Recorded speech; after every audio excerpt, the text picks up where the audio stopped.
இன்று தமிழகத்தின் முதலமைச்சர் திரு சி. ஜோசப் விஜய் அவர்களுக்கு பிறந்த நாள். அவர்ட்டருந்து நான் கத்துக்கிட்ட 3 விஷயத்த வந்து நான் இங்க வந்து எக்ஸ்பிளிசிட் பண்றேன்.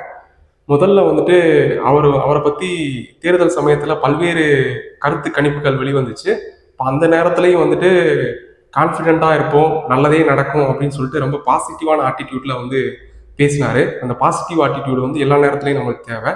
அடுத்து 2வது வந்து அவர் வந்து முதல் முறையா சினிமால நடிக்கும்போது அவரை பற்றி வந்து ஒரு விமர்சனம் வருது. இந்த முகமெல்லாம் வந்து சினிமால நடிக்குதா அப்படின்னு சொல்லிட்டு.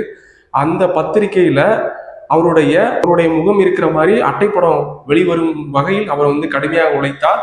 அந்த அட்டைப்படத்திலயும், அந்த பத்திரிக்கையோட அட்டைப்படத்திலயும் அவருடைய முகம் வெளிவந்துச்சு.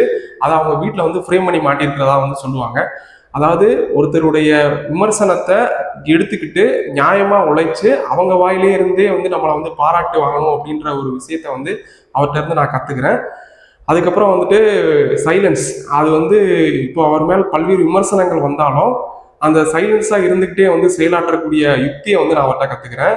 தமிழ்தாய் வாழ்த்து பாடல் வந்து 3வதாக இடம்பெற்றது அப்படின்னு சொல்லிட்டு ஒரு விமர்சனம் வந்துச்சு. அதை வந்து சட்டப்பேரவையில் வந்து திருத்தம் பண்ணி தன் மீதான விமர்சனத்துக்கு வந்து அவர் வந்து வேலை பார்த்திருக்காருன்ற மாதிரி தான் வந்து நான் சொல்றேன். அவருக்கு வந்து பிறந்தநாள் வாழ்த்துக்களை வந்து தெரிவிச்சுக்கிறேன்.